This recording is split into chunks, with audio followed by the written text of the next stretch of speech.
Hello friends, welcome to Upadhyay learning concept. Profit and loss की जो series चल रही है, आज उसी में प्रॉफिट एंड लॉस के जितने भी और पॉसिबल क्वेश्चन हैं उनको कंप्लीट करा देते हैं। देन आफ्टर कल हम कोशिश करेंगे डिस्काउंट के क्वेश्चन को समाप्त करने की। ठीक है, आपका एग्ज़ाम की डेट भी बहुत नज़दीक है, 3 से 4 अक्टूबर को है। मैं उम्मीद करता हूँ कि आप लोगों की प्रिपरेशन बहुत अच्छी चल रही होगी।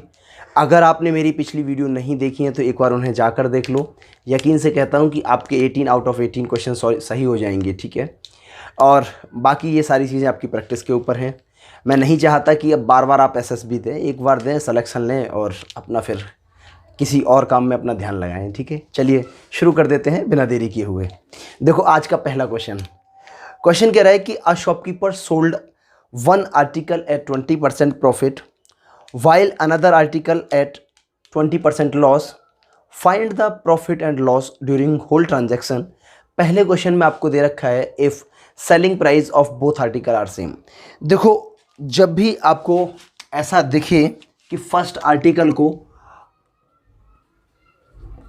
X% प्रॉफिट पर बेचा जाता हो और सेकंड आर्टिकल को X% लॉस पर बेचा जाता हो और दोनों आर्टिकल्स का एसपी बराबर हो, यानी सेलिंग प्राइस पहले आर्टिकल का बराबर होना चाहिए सेलिंग प्राइस दूसरे आर्टिकल का, तब ऐसी स्थिति में हमेशा लॉस होगा। और वो लॉस कितना होगा? लॉस परसेंट जो होगा वो क्या होगा? x²/100। ठीक है, ध्यान रहे कि ये कंडीशन आने के बाद में ये कंडीशन जरूर सेटिस्फाई होनी चाहिए। तो इसका मतलब आपके पहले क्वेश्चन का जो आंसर हो जाएगा, फर्स्ट क्वेश्चन के सॉल्यूशन की मैं बात करता हूं, 20% यानी इसका स्क्वायर/100, आंसर आ जाएगा 4% लॉस। लेकिन आपके मन में ये बात जरूर आई होगी कि सर एक बार उस तरीके से भी बता दो जिससे हमारा कंसेप्ट क्लियर हो जाए। बिल्कुल बताऊंगा, टेंशन ना लो। ठीक है, आइए उस तरीके को भी जानते हैं जो बेसिक तरीका है आपका। ठीक है, सबसे पहले आप देखेंगे मैंने इधर सीपी लिख दिया और इधर एसपी लिख दिया। ये फर्स्ट क्वांटिटी है और ये सेकंड क्वांटिटी है। ठीक है, 20% का मतलब होता है 1/5। ठीक है, 20% मतलब 1/5। कहने का मतलब ये हुआ कि अगर ये बेस वैल्यू है और बेस वैल्यू क्या हुई? सीपी, यानी 5 रुपये की किसी आर्टिकल को 1 रुपये प्रॉफिट पर बेचोगे तो ये कितना हो जाएगा? 6। और जब लॉस की बात होगी तो 5 रुपये का आर्टिकल 4 रुपये में बेचा जाएगा तो ये क्या हो जाएगा? लॉस। क्लियर हुई यहाँ तक बात? अच्छा, एक बात और ध्यान रखना, ये क्या निकल के आया? ये सीपी से एसपी का रेशियो निकल के आया है। अब इस रेशियो को मैं क्वेश्चन के अकॉर्डिंग एसपी बराबर है, क्या मेरा एसपी बराबर दे रखा है? नहीं ना, तो मैं सबसे पहले एसपी को बराबर करूँगा। अब एसपी को बराबर करने का तरीका है कि 4 को ऊपर और 6 को नीचे मल्टीप्लाई कर दूँ, या एक और तरीका है सिंप्लीफाई करने का कि इनका एलसीएम 12 आता है, यानी 12 बना लो। इसमें 2 से मल्टीप्लाई कर दो और इसमें 3 से कर दो, हो गया 12 दोनों, और एसपी दोनों का बराबर हो गया। यही तो मेरे से कह रहा था। जब एसपी बराबर है तो मेरा रेशियो भी चेंज नहीं होना चाहिए, तो रेशियो के लिए मैंने वही फॉर्मेट अप्ला दिया। अब आप यहाँ इसे देखेंगे कि मेरा सीपी 10 रुपये है, यहाँ सेकंड का सीपी 15 रुपये है, ये 12 रुपये हो गया और ये भी 12 रुपये है। 10 और 15 कितना हो गया?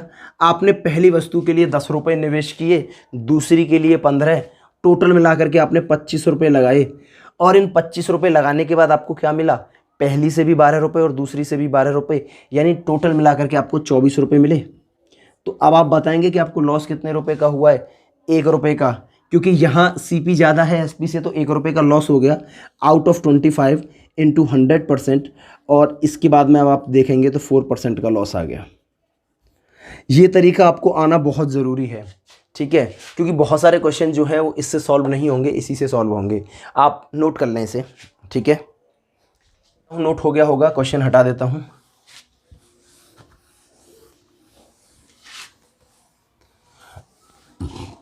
देखो, सेकंड क्वेश्चन वही है कि पहले आर्टिकल को 20% प्रॉफिट पर बेचा जा रहा है और दूसरे को 20% लॉस पर, और पूरे लेन देन पर प्रॉफिट और लॉस पूछ रहा है। लेकिन इस बार क्या दे रखा है कि CP of both article are same. अब देखो कंडीशन चेंज हो गई।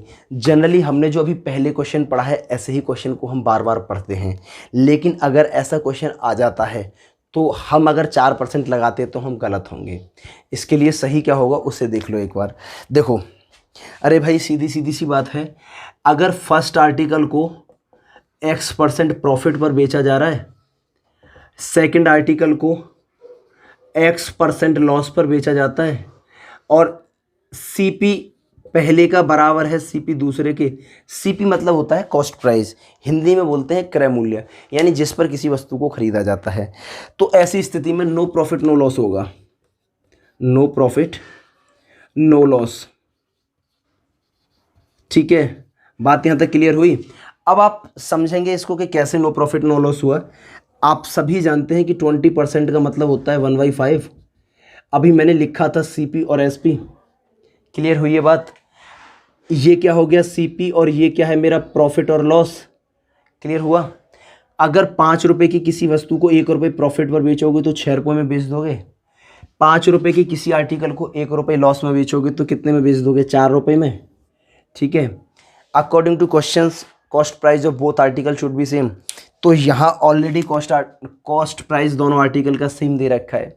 ठीक है, तो उसने पहले आर्टिकल के लिए और दूसरे आर्टिकल के लिए कितना कितना निवेश किया। पहली वस्तु पर भी उसने 5 रुपये खर्च किए और दूसरी पर भी 5 रुपये, तो टोटल मिलाकर के 10 रुपये CP खर्च किया, SP भी उसे 10 रुपये मिल गया।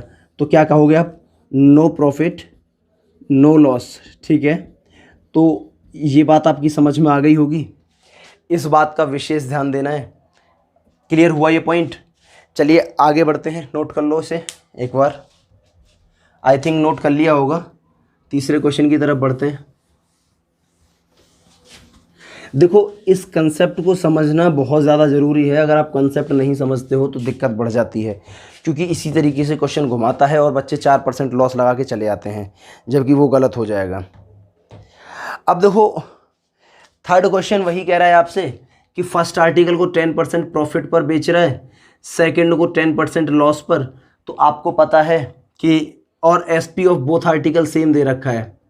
ठीक है, तो ऐसी स्थिति में लॉस ही होता है, और लॉस कितने का होगा, 10 का स्क्वायर बाई 100% का, यानी 1% का लॉस हो गया। उम्मीद करता हूँ समझ में आ गया होगा। अगर यहीं CP बराबर होता तो क्या हो जाता, नो प्रॉफिट नो लॉस हो जाता। ठीक है ना, चलिए नोट कर लीजिए, आगे बढ़ते हैं। ऐसा ही एक और क्वेश्चन है, उसे समझिए। देखो, क्वेश्चन आपसे कह रहा है, a shopkeeper bot 2 articles in ₹4,800. He sells one article at 19% profit while another article at 15% loss. If the selling price of both article are same, find the cost price of both. बड़ा आसान प्रश्न है, बहुत tricky प्रश्न है। इस तरीके के क्वेश्चन काफ़ी आते हैं एग्ज़ाम में। तो देखो, फर्स्ट आर्टिकल, इसको मैं 2 तरीके से बता देता हूँ। फर्स्ट आर्टिकल का मैंने यहाँ CP लिख दिया और यहाँ मैंने SP लिख दिया। ठीक है, पहले आर्टिकल को वो बेच रहा है 19% प्रॉफिट पे। तो देखो, 19% को आप 19/100 ही लिख सकते हो, सिंप्लीफाई तो होगा नहीं है। यानी अगर 100 रुपये की कोई वस्तु है तो SP कितना हो जाएगा, 19 रुपये का प्रॉफिट हो के 119। दूसरा क्या कह रहा है, 15% लॉस। सेकंड आर्टिकल को 15% लॉस पर वो बेचता है, तो 3/20 हो गया। यानी 20 रुपये के किसी आर्टिकल को वो 17 रुपये में बेच देगा। यही तो कहना चाह रहा है। ये पहला था और ये दूसरा, और ये इनकी थी फ्रैक्शन वैल्यू। ठीक है, अच्छा एक बात बताओ, अकॉर्डिंग टू क्वेश्चन यहाँ क्या कह रहा है कि सेलिंग प्राइस दोनों आर्टिकल का सेम होना चाहिए। क्या सेम है? नहीं ना।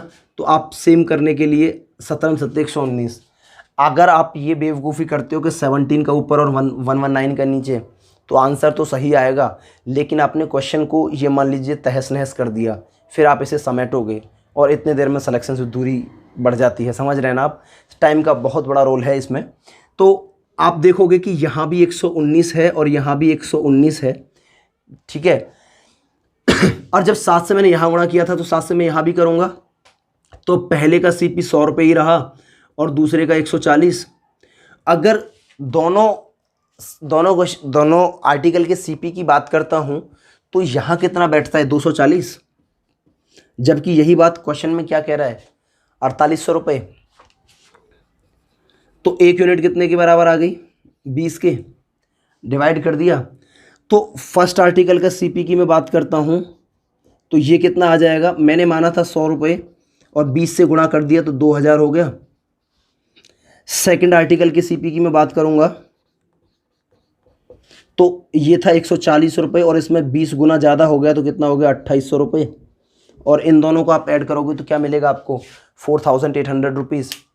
आपको बस इतना ध्यान रखना है कि क्वेश्चन में जो भी कहे आपको उसके अकॉर्डिंग चलना है। दोनों का सीपी की बात कर रहा था, मैंने सीपी निकाल लिया, ख़त्म कहानी, हो गया आंसर। एक और तरीका इसका देख लो, एक और तरीका मैं बता देता हूँ। लेट सीपी फर्स्ट जो है वो x मान लिया और एसपी फर्स्ट कितना हो जाएगा फिर, सीपी का 119% राइट ना, तो x का 119% आप निकाल दीजिए, तो 119/100। अच्छा, CP2 आपने y मान लिया, सेकंड आर्टिकल का CP y है। सेकंड को क्या कर रहा है, वो 15% लॉस पर बेच रहा है, तो SP2 कितना हो जाएगा, y का यानी कॉस्ट प्राइस का 85% और 85% के लिए डिवाइड बाई 100 कर दिया।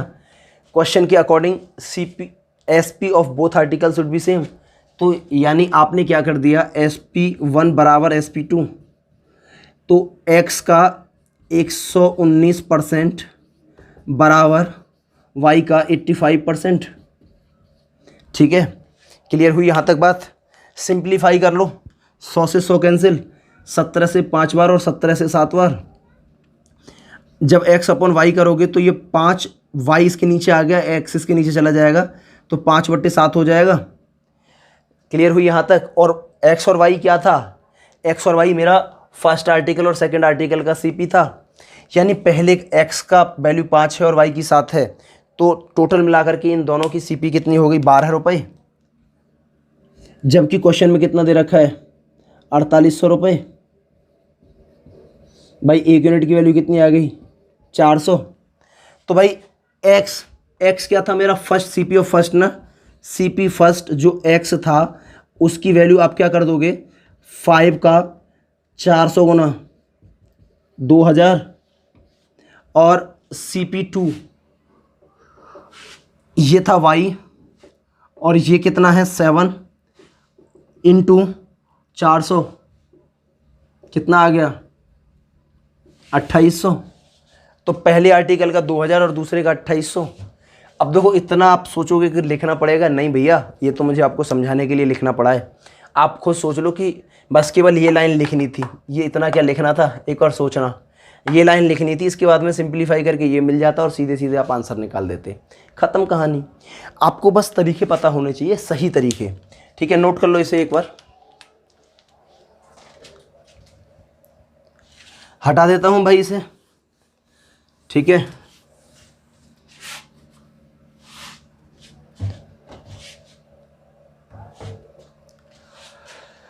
देखो नेक्स्ट क्वेश्चन क्या कह रहा है, a shopkeeper bought some toys in ₹5,400. He sold 2/3 part at 5% profit. At how much percent profit he sold remaining part so that he earn 13% profit overall. अब देखो, ये अगर आपने इस पे ये सोच के चला, मैं एक बार आपको बता रहा हूँ क्योंकि बताने का फिर भी ज़रूरत हो सकती है कभी कभी। जैसे अगर आपने कहा कि सर 5400 रुपये है, तो ठीक है, मैंने मान लिया कि 1 रुपये का एक टॉयज़ होगा, ठीक है, और 1 रुपये का एक टॉय हो गया।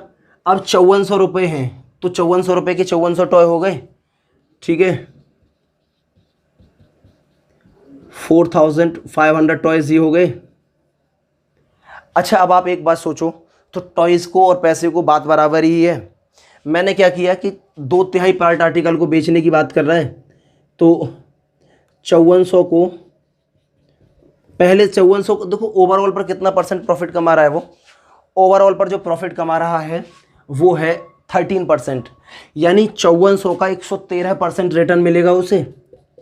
ठीक है, और जब आप इसे सॉल्व करोगे तो टोटल मिलेगा आपको 6102, यानी आपने 5400 रुपये लगाए और टोटल अमाउंट आपको कितना मिला, क्योंकि ओवरऑल पर 13% प्रॉफिट हो रहा है, 6102 रुपये। अब इसके बाद में नेक्स्ट पॉइंट की मैं बात करता हूँ, तो 5400 का 2/3, 2/3 पार्ट माल की बात कर रहा है ना, तो 2/3 का मतलब कितना हो गया, 3600 रुपये। 3600 रुपये के माल को वो 5% प्रॉफिट पर बेचता है, तो इसका 105% निकाल लोगे आप। ठीक है, ये जो वैल्यू होगी ये हो जाएगी 3780 रुपये, यानी 3600 रुपये के आर्टिकल से आपको 3780 रुपये मिलेंगे। और टोटल 5400 से कितने मिले थे, 6102, यानी 6102 रुपये।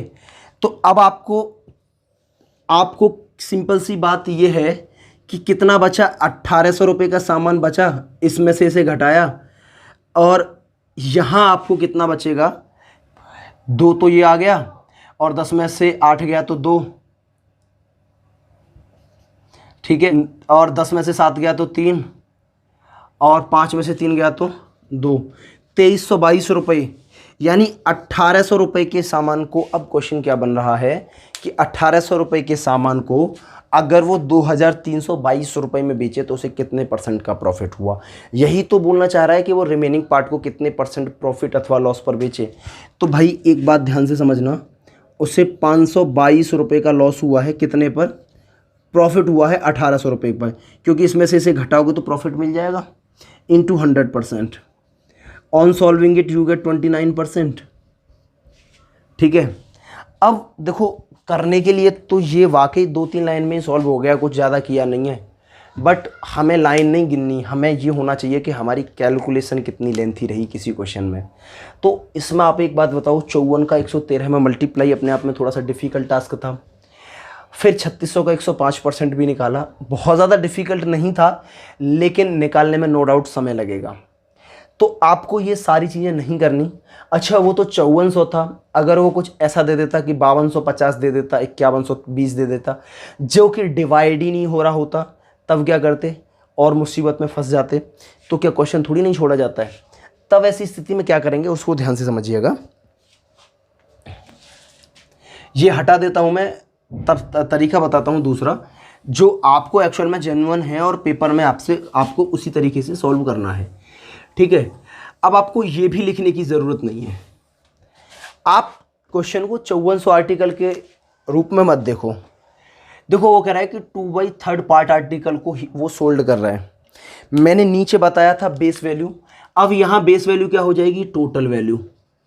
यानी वो 3 पार्ट अगर उसके पास आर्टिकल हैं तो उनमें से वो पहले 2 को बेच देता है।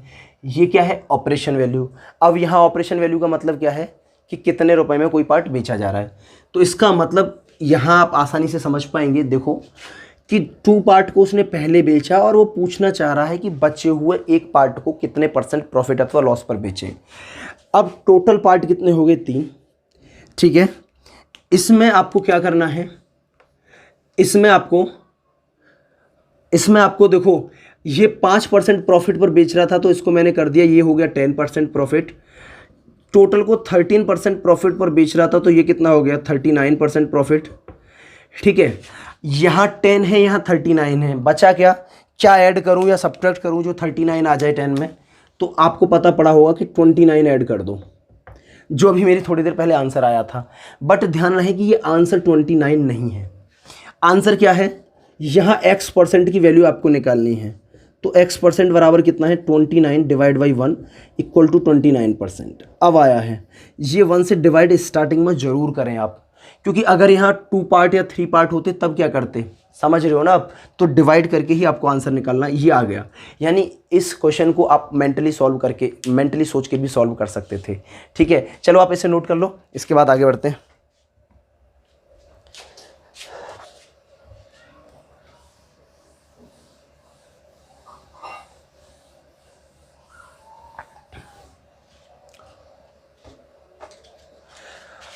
देखो भाई नया क्वेश्चन क्या कह रहा है, सेम ऐसा ही है। उसने 5,000 रुपये में कुछ टॉयज़ खरीदे हैं, 3/5 पार्ट टॉयज़ को बेचता है 10% प्रॉफिट पर। अब एक बात ध्यान रखना कि मुझे 5,000 से कोई लेना देना ही नहीं है, 3/5 पार्ट आर्टिकल को बेच रहा है, ये हो गया आपके टोटल, और ये उसने सोल्ड कर दिए हैं, तो 3 सोल्ड कर दिए, बचे कितने होंगे 2, और टोटल मिला करके कितने बैठ रहे हैं 5। उसने 3 पार्ट आर्टिकल को 10% प्रॉफिट पर बेचा है, तो 10 से मल्टीप्लाई कर दिया, ये कितना आ गया 30%। रिमेनिंग आर्टिकल को वो कितने परसेंट प्रॉफिट और लॉस पर बेचे कि उसे टोटल पर 4% का प्रॉफिट हो। टोटल पर 4% का प्रॉफिट का मतलब है कि टोटल मिला करके फाइनली मुझे 20% मिलना चाहिए। अब इसमें 30 में से मैं ऐसा क्या करूं कि जो 20 मिल जाए, तो आपके मन में तुरंत एक सवाल आएगा कि सर 10 सब्ट्रैक्ट कर दो यहाँ से, ठीक है। तो अब माइनस का मतलब क्या हुआ कि लॉस पर बेचा है उसने, राइट ना, तो यहाँ x% लॉस पर बेचा होगा, और x% की जो वैल्यू आ जाएगी वो कितनी आ जाएगी 10/2, यानी 5% लॉस पर उसने रिमेनिंग आर्टिकल को बेचा है, तब जाके उसे ओवरऑल पर 4% का प्रॉफिट हुआ है। बस खत्म कहानी, इतना छोटा सा क्वेश्चन था, उम्मीद करता हूँ समझ में आ गया होगा। चलो आगे देखते हैं, हटा दूँ।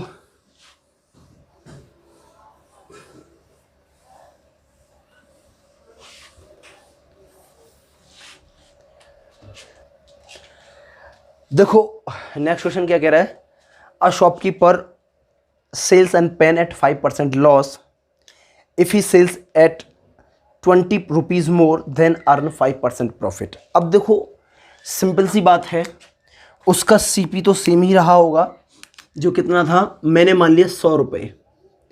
पहले इसने 5% लॉस पर बेचा, तो 90% में बेचा होगा, फिर इसने 5% प्रॉफिट पर बेचा तो 105% में बेचा होगा इनका।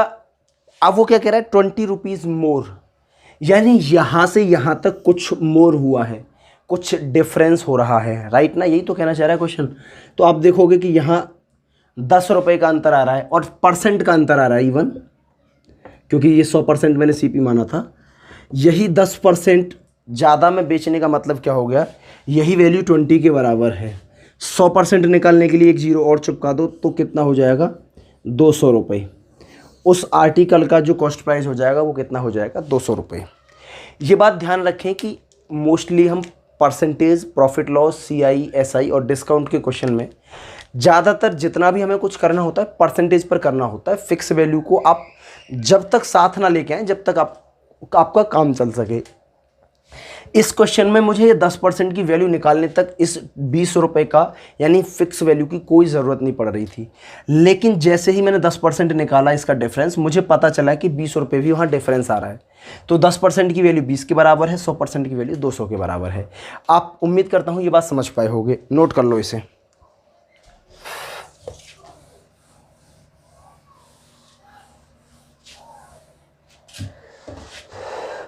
दूसरा भी तरीका इसका देख सकते हो, क्या करोगे आप ना, देखो 5% लॉस में बेचा है और फिर 5% प्रॉफिट में बेच रहा है, तो यहाँ से यहाँ तक का डिफरेंस 10% हो गया या नहीं हो गया भाई, ये तो सीपी रहा होगा, 5% सीपी से कम और 5% सीपी से ज़्यादा, तो टोटल मिला करके कितना डिफरेंस आ गया 10% का डिफरेंस, और यही 20 के बराबर था, तो 100% का डिफरेंस कितने के बराबर हो जाएगा 200 के। आप ये भी सोच के कर सकते हो इसे, ठीक है, नोट कर लो। देखो यहाँ अब क्वेश्चन में थोड़ा सा चेंज आपको देखने को मिलेगा, और वो चेंज क्या है, इस बार क्वेश्चन ऑलरेडी मेंशन कर रहा है कि वो जो प्रॉफिट और लॉस है वो सेलिंग प्राइस पर कैलकुलेट कर रहा है। यानी अब तक हम क्या कहते थे, जनरली, मैंने स्टार्टिंग में ही बोला था, जनरली अगर कुछ भी मेंशन नहीं है तो प्रॉफिट और लॉस कॉस्ट प्राइस पर ही होता है, ठीक है। लेकिन यहाँ प्रॉफिट और लॉस किस पर होगा, प्रॉफिट और लॉस अब सेलिंग प्राइस पर बात कर रहा है। तो उसके लिए क्या करना है, करना कुछ नहीं है, जो बेस वैल्यू मेरी सीपी थी, यानी सीपी पर ऑपरेशन था तो सीपी थी, अब एसपी पर ऑपरेशन होगा तो वो एसपी हो जाएगी, ख़त्म कहानी। वो कह रहा है एक दुकानदार अपने लाभ की जो गणना है यानी कैलकुलेशन है वो सेलिंग प्राइस पर करता है, और 16 सही 2/3% का लाभ होता है। 16 सही 2/3% का मतलब हो गया 1/6। अब इसका मतलब क्या है, पहले ये सीपी हुआ करता था क्योंकि प्रॉफिट हम सीपी पर कैलकुलेट करते थे, इस बार प्रॉफिट एसपी पर कैलकुलेट कर रहे हैं, तो यही बेस वैल्यू एसपी हो जाएगी, और ये आपका क्या हो जाएगा प्रॉफिट। तो भाई सिंपल सी बात है कि 6 रुपये में किसी आर्टिकल को बेचने पर 1 रुपये का प्रॉफिट हो रहा है, तो उसका सीपी कितना रहा होगा, 5 रुपीज़। और एक्चुअल प्रॉफिट तो सीपी पर होता है, तो आप निकाल सकते हो कि एक्चुअल प्रॉफिट आप निकाल सकते हो, और ये कितना हो जाएगा 1/5 इंटू 100%, और आंसर कितना आ जाएगा आपको 20%। क्लियर हुई यहाँ तक ये बात? उम्मीद करता हूँ आप ये बात समझ पाए होगे अच्छी तरीके से। ठीक है, करना कुछ नहीं है, बेस वैल्यू को चेंज कर देना है। तो अब आपकी देखो एक और क्वेश्चन है। एक दुकानदार अपने लाभ या हानि की कैलकुलेशन सेलिंग प्राइस पर करता है और वह आर्टिकल को 25% लॉस पर बेचता है, तो उसका वास्तविक लॉस क्या है, एक्चुअल नुकसान आपसे पूछ रहा है। तो भाई 25% का मतलब कितना होता है, 1/4। अब जब कैलकुलेशन एसपी पर हो रही है तो ये बेस वैल्यू है, ये एसपी हो जाएगी, और ये क्या है मेरा लॉस। तो आपको पता है कि कॉस्ट प्राइस लॉस के केस में ज़्यादा होता है, तो सीपी कितना हो जाएगा, 4 रुपये का आर्टिकल है, 1 रुपये लॉस में 4 रुपये में बेचा है आर्टिकल और 1 रुपये लॉस पर, इसका मतलब 5 रुपये। तो जो एक्चुअल लॉस होगा वो कितना होगा,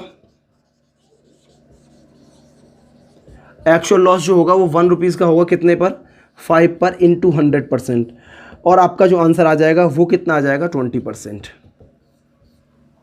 लॉस। उससे जो एक्चुअल लॉस होगा वो 20% का होगा। देखो आपने एक बात ऑब्जर्व की कि जितना लॉस एसपी पर दिखाया जा रहा है उससे एक्चुअल में उससे कम लॉस हो रहा है, और प्रॉफिट जितना एसपी पर दिखाया जा रहा था उससे कम प्रॉफिट हो रहा था, उससे ज़्यादा प्रॉफिट हो रहा था एक्चुअल में।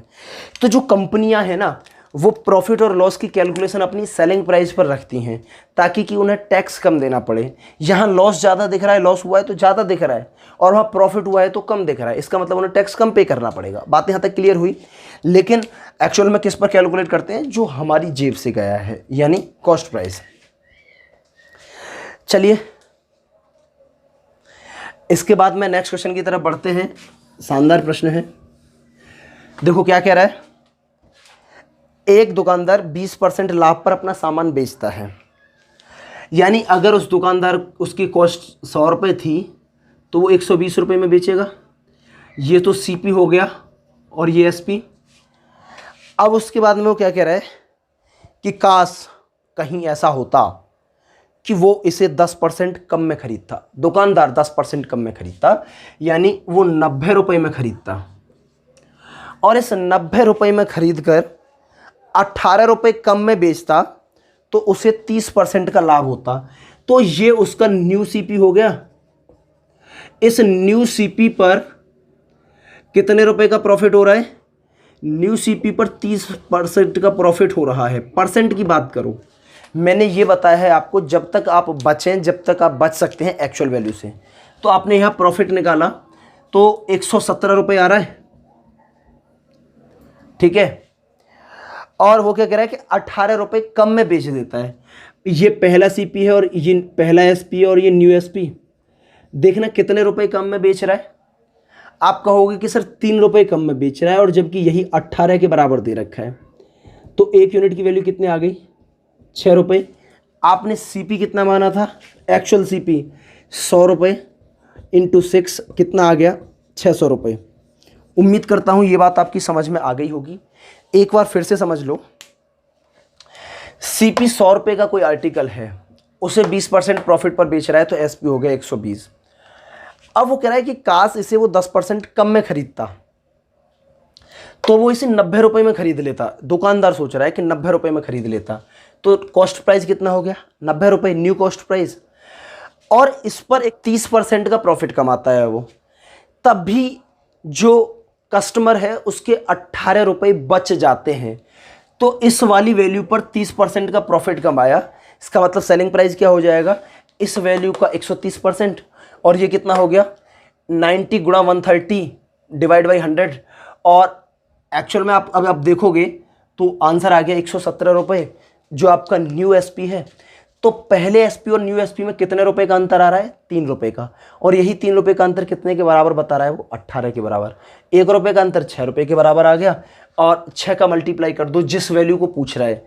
सीपी पूछा है तो सीपी में कर दिया, एसपी पूछता तो एसपी में कर देते, न्यू एसपी पूछता तो यहाँ कर देते, और न्यू सीपी पूछता तो यहाँ कर देते। खत्म कहानी, आंसर आ गया आपका। तो नोट हो गया होगा भाई बच्चों। देखो, एक दुकानदार 20% लाभ पर अपने सामान को बेचता है, वही सेम जैसा क्वेश्चन है। 100 रुपए की किसी वस्तु को 120 रुपए में बेच रहा है वो, ठीक है। अगर वह इसे 20% कम में खरीदता तो वही, भाई ये उसका सीपी था, ये एसपी। अब वो 20% कम में खरीद रहा है तो ये इसका मतलब न्यू सीपी हो जाएगा। 80 रुपए में खरीदना चाहता है उसे, और वो सोच रहा है कि अगर मैं इस पे 40% प्रॉफिट कमाऊं, इसका मतलब है इस पर 140% में मैं इसे बेच दूं तो कितने में बेच जाएगा? ये 112 रुपए में। Selling price, new selling price आ गया 112 रुपए। एसपी और न्यू एसपी का अब डिफरेंस कितना आ रहा है? तो आप डिफरेंस देखोगे 8 रुपए का आ रहा है, जबकि क्वेश्चन में वही डिफरेंस आपको 16 रुपए के बराबर दे रखा है। तो एक यूनिट की वैल्यू कितने के बराबर आ गई? 2 रुपीज़ के। तो आपसे सीपी पूछा है, सीपी आपने माना था कितना? 100, तो 200 रुपये आ गया। पहले जैसा ही क्वेश्चन है। उम्मीद करता हूँ अब इस तरीके के क्वेश्चन आपकी समझ में आ गए होंगे। क्लियर हुआ यहाँ तक? चलिए आगे बढ़ते हैं। हटा दो इसे, नोट कर लिया हो तो।